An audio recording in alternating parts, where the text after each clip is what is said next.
आचार्य जी, ये श्लोक 27 में भगवान कृष्ण कहते हैं कि कर्म, खाना, हवन, दान सब मेरे को अर्पण कर।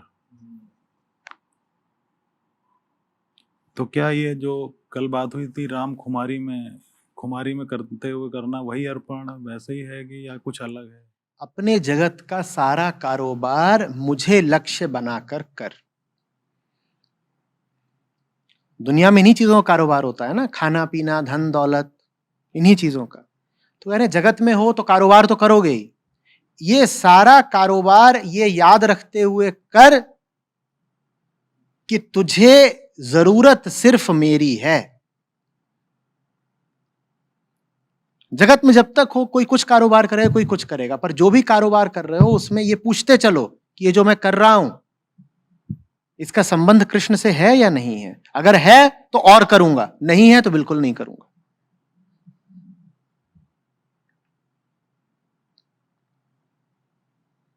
और कृष्ण माने सत्य, सच्चाई की तरफ बढ़ रहा हूं अगर मैं ये सब करके तो और करूं, और नहीं बढ़ रहा तो काहे समय खराब कर रहा हूं।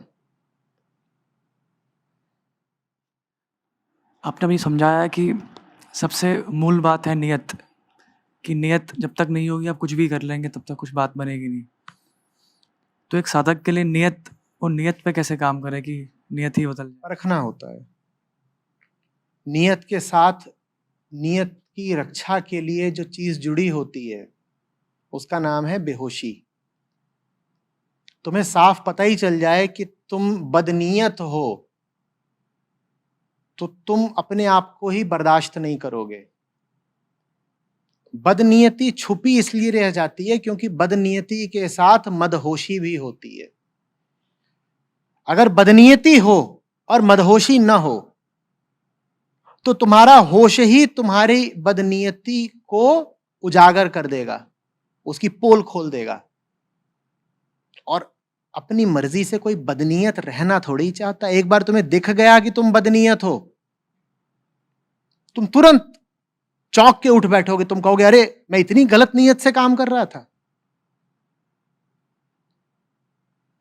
आदमी सिर्फ गलत दिशा जा नहीं रहा होता, वो गलत दिशा बेहोशी में जा रहा होता है। अब दो बातें हैं, पहली बात तो दिशा गलत है, दिशा भ्रमित है, और दूसरी बात बेहोश है। तो गलत दिशा पलट भी नहीं सकता, जिस दिशा जा रहा है उसी दिशा जाता रहेगा। नियत को परखते चलो, बार बार पूछो मैं चाह क्या रहा हूं ये सब करके।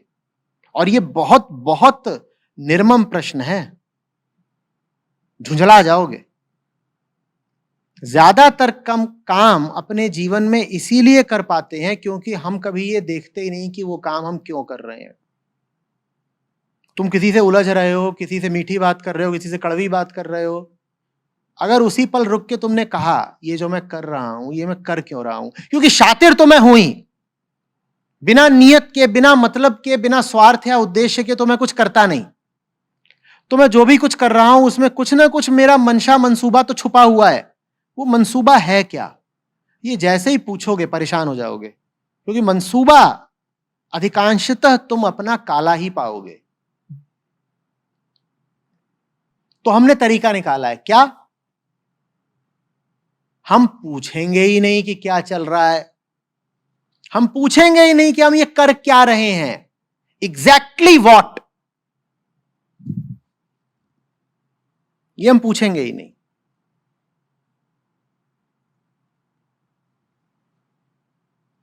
समस्त अध्यात्म जिज्ञासा से शुरू होता है ना। जिज्ञासा ही नहीं तो फिर क्या।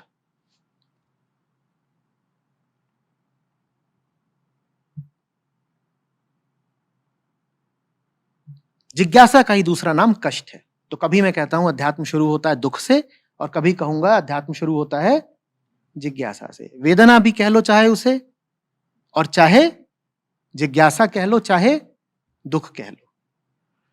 इसीलिए वेदना का संबंध वेद से है। वेद माने जानना भी, और वेदना माने दुख बर्दाश्त करना। तो जिज्ञासा ही दुख है। इसका अर्थ ये नहीं कि तुम जिज्ञासा ही खत्म कर दोगे, जिज्ञासा ही तो दुख है, तो जिज्ञासा काहे को रखें। जिज्ञासा दुख की अभिव्यक्ति है। अभिव्यक्ति होगी दुख की तभी तो दुख मिटेगा। जिज्ञासा हम रखते ही नहीं, कभी पूछते ही नहीं है चल क्या रहा, हम ऐसे व्यवहार करते हैं जैसे हमें तो सब कुछ पता ही है। या ऑब्वियसली ऑब्वियसली, ये जो शब्द है ना ऑब्वियसली, इससे ज्यादा मूढ़तापूर्ण शब्द और खतरनाक शब्द पूरे व्याकरण में नहीं है। ऑब्वियसली, जैसे कि तुम्हें दिख ही रहा हो सब कुछ, ऑब्वियसली ऑब्वियसली, या फिर आई नो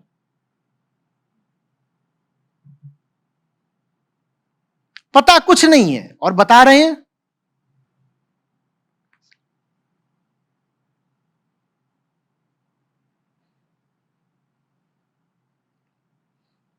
पता किया करो, थमा करो, अपने कर्मों पे नजर डाला करो, अपने दिन को गौर से देखा करो। ये दिन भर जो कर रहा हूं, इसको ये बोला, इसको ये लिखा, इससे ये बात कही, इन सब में मेरा इरादा क्या है? पूछा करो बच्चों, चाहते क्या हो? क्योंकि बिना चाहे तो तुम कुछ करोगे नहीं, इतने निस्वार्थ तो तुम हो नहीं, कुछ ना कुछ हासिल तो तुम करना ही चाहते हो। काहे पे तुम्हारी नजर है? चाह क्या रहे हो? फिर नीयत खुलेगी।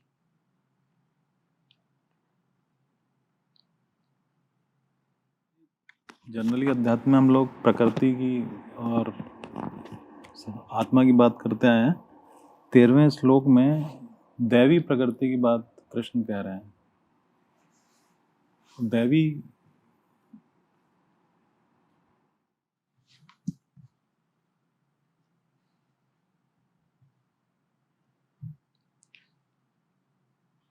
दैवी प्रकृति को तुम आत्मा की तरह पढ़ सकते हो। एक तो वो है जो साधारण प्रकृति है, उसको आप प्रकृति ही जानते हैं। यहां पर कह रहे हैं कि महात्मा जन है जो दैवी प्रकृति के आश्रित जीते हैं, उसको ऐसे पढ़िए कि जो कृष्ण सत्ता के आश्रित जीते हैं, जो सत्य आत्मा के आश्रित जीते हैं।